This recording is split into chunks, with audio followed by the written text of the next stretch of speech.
It's the Craggy Rugby Podcast. I'm Rob Murphy. Welcome to Paris. Post-game, Connacht beaten 37 points to 31. We're in the media room in the Stade Jean Bouin, home of Stade Francais. We look out of this media room through the concrete facade with the incredibly artistic design that surrounds this beautiful stadium, and I look at Roland Garros. The far side is Parc des Princes, where Paris Saint-Germain will play a little bit later. Auteuil, is that right? The horse racing steeplechase track is the big stand I see beyond me. It's sensational for a city this huge and this beautiful to have so many sporting locations in one spot. And we can see the Eiffel Tower in all its glory on the right hand side. It's all here. It's up in the evenings in blue with the European Union flag on it while they hold the presidency. The downtown financial section of Paris is what we see beyond that. The high-rise buildings, which is just in its own little section of Paris. But as we know, we've enjoyed our weekend. A big Connacht support over William. I'd say guts of about 100. Friend of the podcast, Kieran McNamara, when he lives around the corner here, he introduced us to the game a little bit before the game. We called over to him and we came down to the stadium. Alan Deegan, welcome along. Hiya, Rob. It was good to talk to you because of the setup today, and we were just a bit scampering around. We didn't get a chance to do a bit on Go FM with your good self, so I'm mad keen to see what you feel. How do you feel after Connacht lose a 9-point lead and get 2 bonus points? May well be one of the first teams, well, certainly for quite some time, to go 2 games in a row getting 4 tries and not winning. Probably, but the one thing I'm glad to see now, no matter how modern rugby becomes and no matter how open and wonderful and fantastically skillful and brilliant and offloading and all the rule changes that they make, or law changes that they make, you still need a scrum to win a rugby match. And Connacht didn't, unfortunately, have a scrum today. They went into that game with 4 props who had started 2 games between them. Including Jordan Duggan? Has only started 2 games. Really? Yeah. So, you're looking at a situation where that's almost impossible. And he was really struggling at the end. And they knew that. They knew that all the way through. That last scrum, though, I mean, I think that was harsh against them. Now, don't get me wrong, you don't get that penalty off most referees when you've given away 4 or 5. But I just felt the tight end went straight to ground and went against him. The assistant referee called it, said it was a hinge. So yeah, it was hard. It was a hard one to call. But the way the scrums have been going all day, you couldn't deny the fact that that's going to go against you when you don't have a scrum. Connacht led at half time, 17 points to 10 in a spectacular turnaround when Latu, the first of his 2 spectacular transgressions, a ridiculous attack at the breakdown. Attack is the word I'm going to use, where he went for a player and not in the clean way.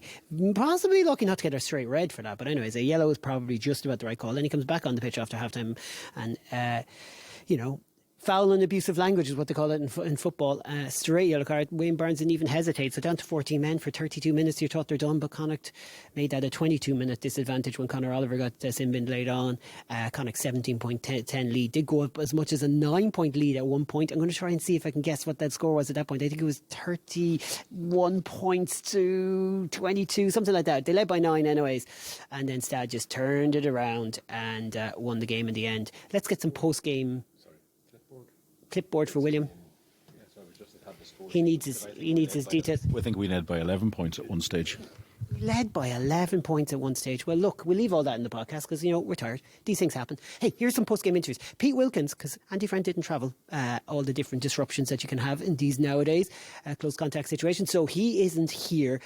Pete Wilkins was, and obviously a good talker. Jack Carty came into the press conference as well. We got to talk to both of them. Have a listen. So in terms of that happening back-to-back, that adds to the disappointment. At the same time, I think there is a different context to it in that last week, we were our own worst critics in terms of shutting up shop and giving up possession and trying to squeeze Leicester at that end of the field. Today we kept playing, and that was something we talked about on reflection from the previous week, and it was important that we did that. It's important that we kept trying to fire shots, and in the end it was that bit of accuracy that let us down. Then obviously a penalty count that gave Stade the platform to get down the field and back into the game. So similarities to last week, but at the same time a little bit of a different context in terms of how that played out. Scrum seemed to be key. 4 or 5 key props obviously missing. How do you feel? How significant was it from your perspective? It was certainly significant, but we knew that coming into the game. You know, we lost 3 of our 4 props from that Leicester game, and we lost another 2 during this week, and that would put a strain on anyone's resources. So, you know, in terms of the lads that stepped up, it was a terrific challenge for them, but also a great opportunity, and that was the way we approached it this week. We knew that regardless of our personnel, that Stade would look to come hard at that area, and that we would have to front up there. And we knew that at some point they would get some sort of traction as well. So, you know, it wasn't something that surprised us, but it was about us then doing enough good stuff in between those set-piece moments to make sure that we were still able to impose our game on them and also stop the threats that they had in general play. So it was a challenge we were really aware of coming in, but obviously it still played its part in terms of giving them access to the game through those penalties, and then obviously kicks to touch, and then you're defending mauls and the plays that come on the back of it. So, you know, it's certainly a factor in the game, but something we were prepared for and, as I said, expecting. More of the backseat coaching here, but in the commentary we were wondering, was it worth risking bringing on the likes of Elo a little bit earlier? You know, that scrum penalty in the 22. Do you regret that afterwards, because so much was going against him at that point? Maybe if you brought him on that little bit earlier.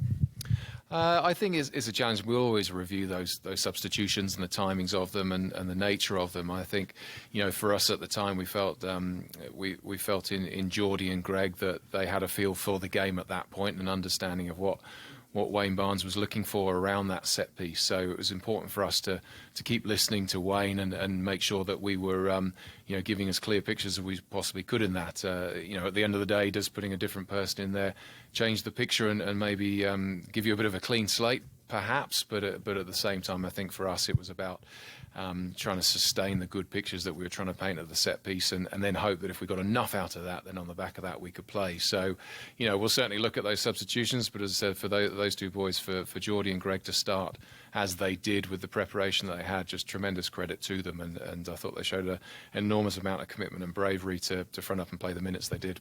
Not too many teams in this competition are going to score 4 tries 2 weeks in a row, get 2 losing bonus points 2 weeks in a row. It's highly unusual. There were some spectacular moments in that game again, some absolutely brilliant rugby from Connacht. Like, does the defeat take away an awful lot of that? I don't think the defeat takes away from it. I think it gives you pointers within the performance that encourages you that you're on the right track in terms of how we're trying to play and how we're trying to coach around that. And I think also it gives the lads confidence that that they have the ability to compete with anyone and to cause anyone problems once you know, when we do have ball in hand. So I think it's encouraging in that sense. It doesn't make the defeat any less painful, but at the same time it shows we're very much on the right track with how we're trying to play the game. Huge game against Glasgow next week. Oh, it's massive. It's massive. And there's been so much focus for us and energy put into this weekend. You know, we need to process this result and the nature of that first. But, you know, in the background there, the coaches have got their preparation done for Glasgow, and, you know, there's an enormous amount to look forward to and an enormous amount to play for within that. Okay, I'm just going to move over to Jack. Jack, just a couple of questions before we let everyone else in, but the body language of the players there says it all. You got to be gutted with the last couple of weeks, because you've put a lot of hard work into those games and you haven't got the wins you wanted.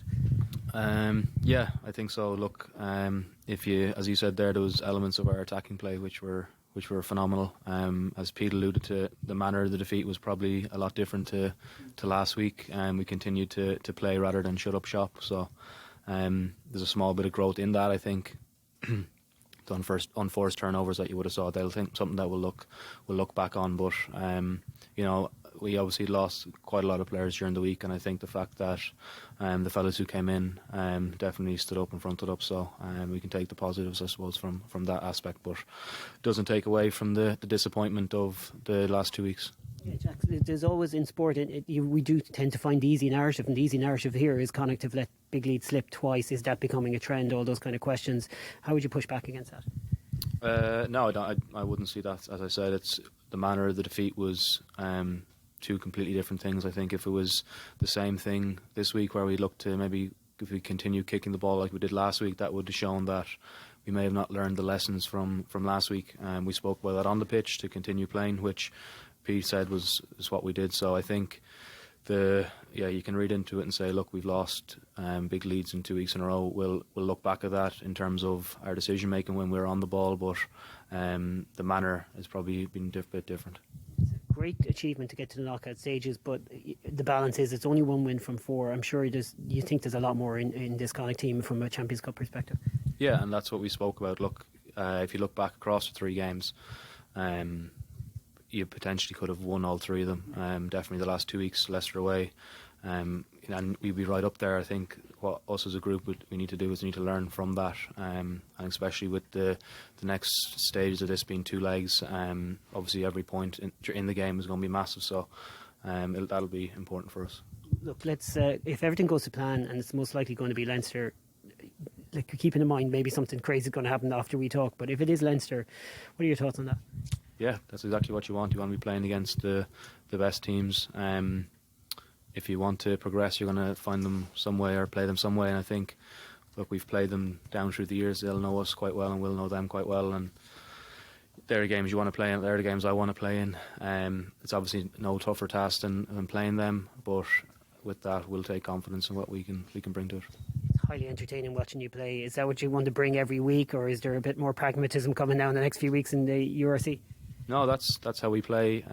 That's how we train, and I think the fact that we'd conditions there enabled us to play in that manner. We did it the same against the Ospreys when the conditions were poor. So it's much easier for me because I know there's clarity amongst all the lads in terms of how we're trying to play, and we can play it in any sort of conditions as well.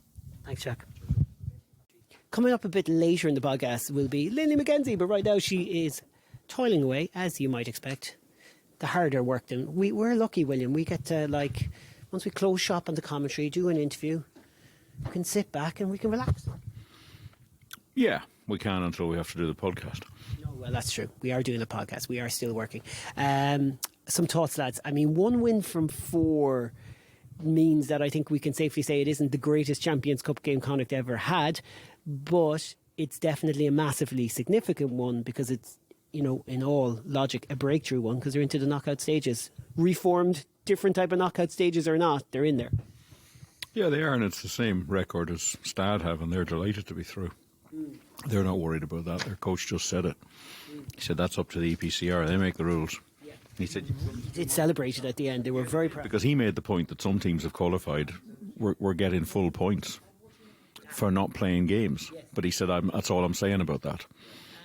So I thought he was just marking the card and saying, look, play what's in front of you. Connacht have played their 4 games. They've picked up 1 win, but they've got bonus points in all the other games. They have, however, probably lost 2 games that they should have won, which was last week and here. And they even had a chance of winning in Leicester. And they've got to sort this out going forward. You cannot get into situations where you're 18 points ahead last week against Leicester, 11 points ahead here against 14 men, and lose.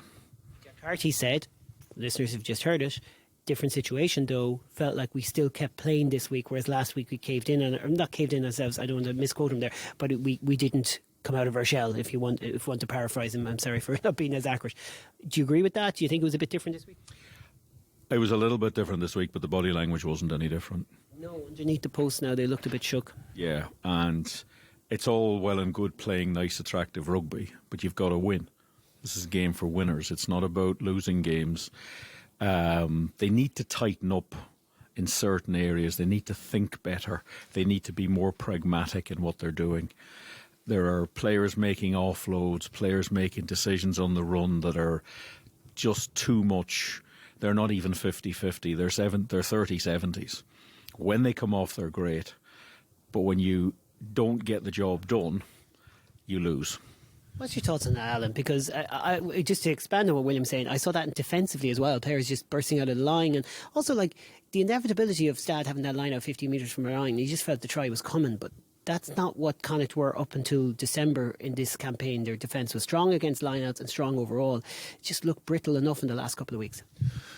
Yeah, I think fitness is a major element of it. I think we don't know what's been happening behind. A lot of guys have been ill at various different points of time. This is only their second game in 4 weeks. You're playing on a really, really fast surface. And for the second week in a row, they seemed to run out of steam. It wasn't just that they ran out of thought; they ran out of steam, and the leaders ran out of steam a little bit. They lasted a lot longer this week because they took off Cian Prendergast this week, where last week they took off Jared Butler, and when they took off Jared Butler, a sense of leadership disappeared and it really went away, whereas this week it did last a bit longer. Jared had a great game as well, just through that. Oh, he did, yeah. Jared had an excellent game. And so did Cian. Cian was having his normal, industrious self right around. William said it, like he's like he's a 26-year-old. I'm just paraphrasing your point, but you're saying he's so locked in, like he's nailed on in his position. Oh, completely. And he's very well deserved of his call up to the Irish squad, because he's playing and just doesn't seem to make mistakes. Every time he's in and around the ball, something happens on a positive side. Very rarely is it a negative when he's involved in whether he's tackling, he tackles low. He does the old fashioned chop tackle. He just tackles low all the time and makes it stick all the time. You very rarely see him miss a tackle. He's a superb line-out operator, and causes mayhem to out-halves. All right, William, let me put this point to you. At times, Connacht's backline, whatever it's made up of, and there's no Daly and Aki there, who might be the first choice centres, arguably, and there's other players who put their hand up. McNulty had some good games, but people are wondering when Connacht are going to see him again.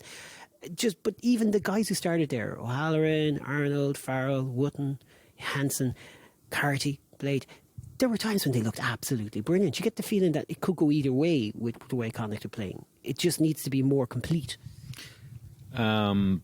They play on a bit of a knife edge, so I suppose there are going to be errors. Sometimes, as I said, it's decision-making errors. Sometimes it's just a skills error, or they overplay.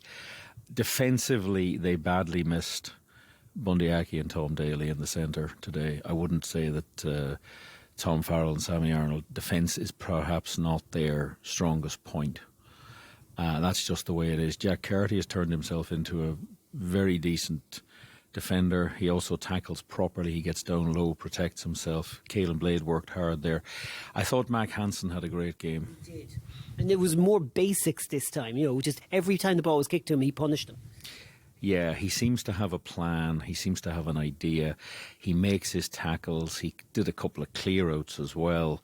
He just looks a complete player. He's obviously with the Ireland squad. I don't think he'll be playing against Wales. I wouldn't say that he might not be playing against the likes of Italy. They'll want to see what he can do at that level. But his game seems to have come on. He seems to get better at everything, slightly better every week. And I was delighted to see Alex Wooten back, because he's had a pretty tough time with injuries and a bit of a lack of form as well, apparently. So, yeah, it went okay, but I'd like to see a few changes in there as soon as they can make them, just to see. I'd like to see McNulty. Kilgallen is worth a good look as well, even those few seconds on the pitch. God, he carries the ball. His body position going into contact, to go to you, Alan, on that, there's a lot to like. Oh, the steal he made off the tackle was just outstanding. I think any seven in the world would have been incredibly proud of the steal that he made from the tackle. He makes the tackle, lets go, gets down, picks the ball up and tears off down the field, and everyone's going, what happened there? And he's gone. But yeah, he certainly looks exciting. He certainly looks as though he's one that's going to make a big jump into the top level without too much difficulty. But when I say that, we've played 4 games in Europe this year. 2 of them appear to have been Challenge Cup games. This one and the first one against Stade, and 2 of them were European Champions Cup games against Leicester. I agree 100%, and I think what we're getting to the next round, no matter who we play, I know people are disappointed if it's going to be Leinster, but whatever way that plays out, it was going to be bloody hard. Looking at the type of teams, La Rochelle, the possibility of playing Ulster, probably slightly better than Leinster based on our record against them. But hey, look, let's not beat about the bush there. There's some big games to come in the next few weeks, Alan. I'm just curious to know how Connacht are going to shape up in them. And one question to you is, Fafita came off the bench there. I'm wondering if there's some power to come from him that could be very useful in games away to the Scarlets, at home to Glasgow. Is he doing enough to kind of edge his way in there? We know how well Dowling and Murray are going. Yeah, I didn't see a huge amount out of him today, but then his right leg was incredibly strapped. Like, you just couldn't see most of it. So it looked like he was playing with a bit of injury, because Dowling took a knock pretty early on in the game and limped through the last 10 minutes of the first half and limped the whole second half. And he stayed on for 65 minutes. So there's obviously a problem there. William, Dennis Buckley is on the verge of return, and he's going to take a little bit of pressure off Matthew Burke as well, and Jordan Duggan. He's going to add so much. Beelum is such an integral part of any Connacht. If they're going to have any chance of doing anything they want to do this year, he's one of those must-have players. Yeah, but we won't see much of him for the next couple of weeks, no? Horse. And there's some, it was very simple. They were playing Glasgow next Saturday, and then there was going to be 2 games in 7 weeks when there was no other rugby on. There were the 2 layoff weeks in the Six Nations. So you might get players back if they haven't been playing. Now we're playing 4 games. We're playing Ulster. We're playing Scarlets. That's Ulster away, Scarlets away. Then we have to go to Edinburgh. And then we've the Stormers. So it's become a really pinch point again to have 2 extra games in that section. When you say the Edinburgh, Scarlets, Ulster, Stormers, and then Glasgow next week, it's 5 games before the Six Nations is even finished. Wow. And 4 key men in there, which we're delighted about, but we're going to miss. Well, 5 if you count Prendergast, but we think we'll have him. Yeah, but we always do well during Six Nations. It's very difficult to find a losing record no matter what when Connacht are in the Six Nations, whether we've had players in there. And we've had up to 6 players in Six Nations squads before. And we've always done incredibly well over those periods. And there's a huge amount to take out. Like, people I know get very frustrated. I'm looking on some of the boards and how annoyed and frustrated they are. But we're taking on a team here who've never lost a Champions Cup game in this stadium. Have never lost to an Irish team in this stadium, and we came pretty close to beating them. I know William would say you have to win, but you have to put yourself in the position to learn how to win. Up to this year, we never really did put ourselves in position to learn how to win. Now we're learning. I share the disappointment. I share the concern about kind of a general fitness look in some of the issues that were developing over the last weekend, and I also share your point about the key reason being the scrums. Yeah, but it could be like, are we playing a game that we aren't quite fit enough to play? Yeah, possibly. Or is it certain to tell at this point in the campaign as it might in others? But I also feel like positive about the fact that if you're going to go through these moments, I'm glad it happened here with Champions Cup qualification secured, and why it doesn't look too pretty because we only won 1 for 4. It looks pretty impressive to people that Connacht are picking up points in each game in this competition. And don't let this happen in key URC games when you just need to be ruthless. Would you agree with that? Yeah, there's going to be a real challenge in these URC games, despite the fact I would be interested in our away record in Six Nations. I think the fact that we're playing 3 tough opponents away, that we're only bringing the Stormers to Galway during the Six Nations, I think will be a big problem. Having said that, Ulster will be missing players, Scarlets will be missing players, Glasgow will be missing a hell of a lot of players next Saturday. Bad time to be playing Ulster. It's not. But it's still an Interpro, and it's an unusual time for an Interpro. It's even worse that they're kicking it off at 8:15 in the evening. I think we'll be back at we'll be probably back for breakfast in Galway. About that, yeah, if we're lucky. Cheers for that, lads. Yeah, thanks very much, whoever thought that was clever. But it's going to be interesting. I think this side is developing. I think they have a bit of squad depth. But they've been unlucky with the props. To get 3 props injured in a week is a big problem. But it's a hard run of rugby, and it is going to be very challenging. Yeah, it's an interesting time. Other highlights from the day, Alan? I mean, God, there were some great scores, including the one that was struck off for obstruction. That I don't think was as significant, but probably was the right call. But my God, the move from Arnold inside to Wotton. Let's see if I can remember this. Wotton then found, I think, Tiernan O'Halloran on a brilliant support line. And who was there right inside? Caelan Blade underneath the post. Would have been arguably right up there with our tries of the season. About to say try of the season, but Mac Hansen has that wrapped up. Yeah. I know, like we did. We played some astonishingly good rugby. But we need to do something that the team we're watching here on the screen as we're recording this, Munster do, which is learn not to let in soft tries, not to let in... We're just maybe not physical. Everyone talks about how physical it is coming to play Connacht, but it's not the same sort of physicality that Munster bring to things. And their skills coach was interviewed there a little while ago, and he said, we're not winning enough contacts. And that's what you do when you play a Munster. They lose contacts. And the reason I'm referencing it is that Munster are playing some beautiful rugby here. This isn't the standard ground-out Munster. They're actually playing some winning, clever, go-forward stuff that we'd be proud to play. And that's, you look at that and go, yeah, that's a good Munster team playing good Munster rugby. But we were starting to develop it, and it seems to have disappeared. Yeah, I asked Andy Friend at the end of last season, the beginning of this season, have Connacht got a brand of rugby? And I'm still not quite sure that they do. I think they have a style of rugby, which is high tempo, a lot of skill sets, some overplaying, which will come with time. But there's still something slightly lacking. They gave away 2 terrible tries against Leicester last week. They were 10-0 up and didn't. It's not the fact that they scored the 2 tries. They didn't have to do anything to score the tries.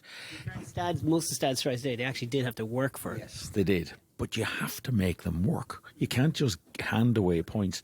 And then when you're giving away penalties at scrums, you're just... You know, there's a 40-yard change. Some of the penalties weren't at scrums. There was a couple of really stupid ones where players came in from the side at a ruck, completely obvious. So the small things like that have to fix. But there is a style, but they need to get a brand, and a brand is like Leinster have a brand of how they play, and Munster do, and we give out sometimes about Munster because it sometimes can be very grinding. But there's a mental toughness to them as well. And Connacht are getting there. Ulster are getting there. I think Dan McFarland has had to work to get an Ulster brand of rugby, and they sometimes can still.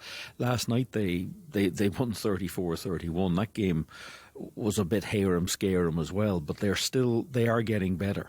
If you want a brand, you got to win a few more games, and I think you need. Do you remember when Connacht bet Wasps, and it was the John Muldoon kind of convincing the referee of a new law that didn't exist? But there was something then under Muldoon that had that extra little bit of edge that maybe is possibly missing in terms of kind of grinding out that game really cleverly. I don't know if we've done that this season. I think we did. I think we did it against Munster. I think we won that game by grinding that game out. I think So overall, would you disagree with William that we do have a brand? I think I think we've got more of a brand this season than we did last season. Definitely, there's more to it. It just seems to have this break. These breaks of games over Christmas seem to have. Just the mindset that was there before Christmas isn't quite there now. They've gone a little bit too loose. Before Christmas, it was much more pragmatic, and now it seems to have gone again. And it's just a matter of bringing it back in. But you got a hell of a lot of disruptions, and whether you like it or not, 4 players in prime positions have a total of 2 starts between them. I get that. I get that. It's not just the scrum now. It's not just the scrum. I get that, but I think it's interesting that maybe you have. I think the more that's just set in stone, but then it's just the way the games have just slipped away has had a scratch ahead. Would you think Alan might have a point there? Maybe the brand was ticking along nicely, and it's more recency bias. The Munster game was, like Alan said, it was quite a complete victory. Yeah, I think the problem was they played very well in Leicester, and they needed to play Ulster the following week, and that game was called off. Then they ground out one against Munster, and then the Stormers were supposed to come up and play. And Connacht, I think, would have beaten them because I think the Stormers coming from 30 degrees in Cape Town to about 5 degrees in Galway on the day it was due to be played, and that was called off. So they were stopping and starting. They've had some injuries. We don't know this for definite, but you can probably guess that there was probably some COVID around because it's been everywhere. So it's been complicated. But they've kept going. They have tried to keep playing this style of rugby. And I think that's good. But they are going to have to look. You can't give up leads. You can't give easy points. And they know this themselves, but they're just going to have to keep working at it. Glasgow on Saturday is a massive game, which has also got a weird kick-off time of 2:55, which I find utterly, utterly baffling. But anyway, somebody who's paid more money than me gets to make that decision. That's an interesting one. It's a good time to play Glasgow. They didn't look very good last night against La Rochelle, although they came back into it because La Rochelle switched off. But they've got to get back on the URC horse now and get at it. Agreed. Before we finish, as we look out, let's hope everything's okay. There's a long delay in the Wasps game for an injury. But anyways, before we finish, Alan, let's talk Leinster. It's not the fancy trip everyone wanted. La Rochelle was what they all wanted for a nice trip away. Also, possibly just a kind of a game that might just fall Connacht's way more. Maybe Ulster as well, just because we've had a couple of good results again more recently. Having said that, if everything starts to come together injury-wise, for me personally, I just think it's the kind of game, like Jack Carty said earlier, it's the kind of game you want to be involved in. If you want to see Connacht up against Leinster in a massive game with a chance all on the table. I mean, it's Leinster's season. That's what they're focused on. Connacht have a chance to really have a go at it. Yeah, and it worries me. Worries me greatly, I have to say. Out of all the teams to play against, the last one I would have wanted would be Leinster. home or away. Over some of the English teams, Exeter and Sale. Absolutely.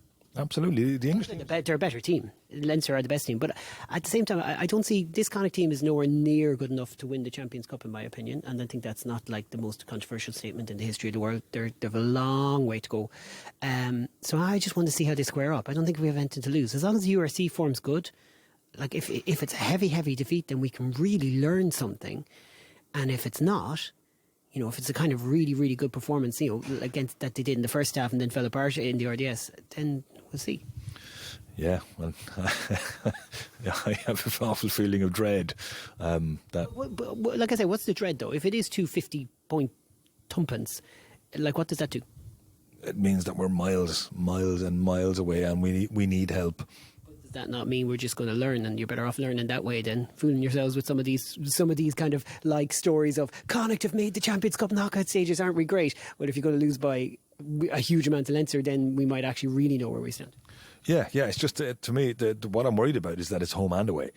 If it was one game, you'd be okay. It's the fact that it's home and away. That's going to be the issue. William, thoughts on what Alan's saying, and your thoughts on Leinster? It's a bit disappointing in some ways because we already play them twice a season.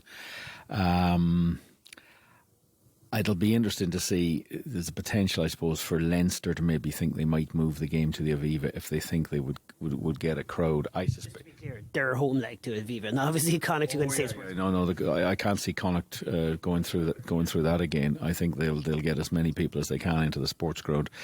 As I understand it, Leinster will have the second leg at home because they're the seeded team. It'll be Easter weekend. No problem, we'll pause. We are close there. You need to go downstairs. Okay, yeah. Okay. Sorry. No problem, we'll finish this in a second. There you go, we got to go.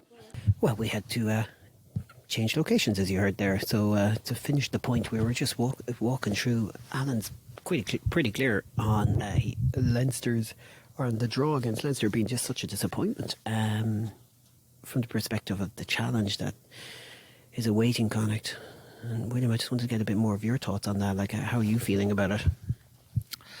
Well, I think it was going to be a difficult draw, whoever they got. Whether they were going to go to the likes of Exeter or Racing 92. Another trip back to Paris would have been very interesting. Similarly, a trip to Ronald Garrett, La Rochelle. But it's Leinster, and they'll just have to get on with it.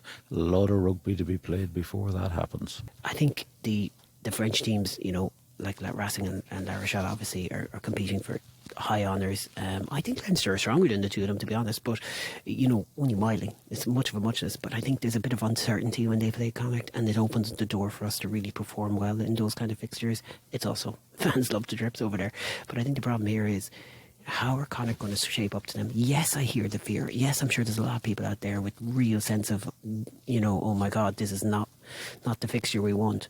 But I think it's going to be a very interesting test of where the project is. Yeah, it will be, and it'll get a lot of attention. It's Easter weekend for the second leg. The week before, Connacht will have played in Italy. The week before, they have the home leg. Then they're going to South Africa.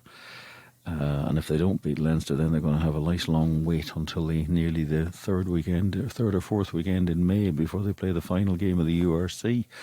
So it'll attract a lot of attention. It'll get a lot of talk. But you've got to be honest, Leinster would be favourites for that. They'd be favourites now, and they'll probably be favourites when it comes to the day. Fair point. I guess the real focus for Connacht, if they want this season to come together well, even in the possibility of losing to one of the big contenders, is playoffs in the URC. That could be the defining moment, and that is within their grasp still. But as you said, these next 4 games are critical. Oh, it's critical. I mean, look, they're 4-4 out of 8. They've had 2 games cancelled. When they come out of this section of 9 games, they certainly need to win 3 of the next 5 as an absolute minimum, and only 2 of them are at home. They've got to start next Saturday against Glasgow. They've got to beat the Stormers at home, and they've got to manage to pick up a home or an away win somewhere, particularly maybe Scarlets or Edinburgh, who will be short of players, particularly Edinburgh. But they're not easy places to go. William Davis, big thanks to you, big thanks to Alan as well, thanks to Danny and Lindy who are on the tour with us this week, and all of the fans who've come up to chat to us in the meantime. It's been a bit of a rushed evening. We've got to get a plane, we've got to get an Uber organised. We're going to get on the road soon enough when we get the deadlines reached. But in the meantime, we will talk to you during the week. Glasgow coming up next week, and remember, get a ticket. No restrictions. Happy days. Talk to you soon. Loose, cut it loose. Break out or nothing changes. Sad and confused. Don't wait until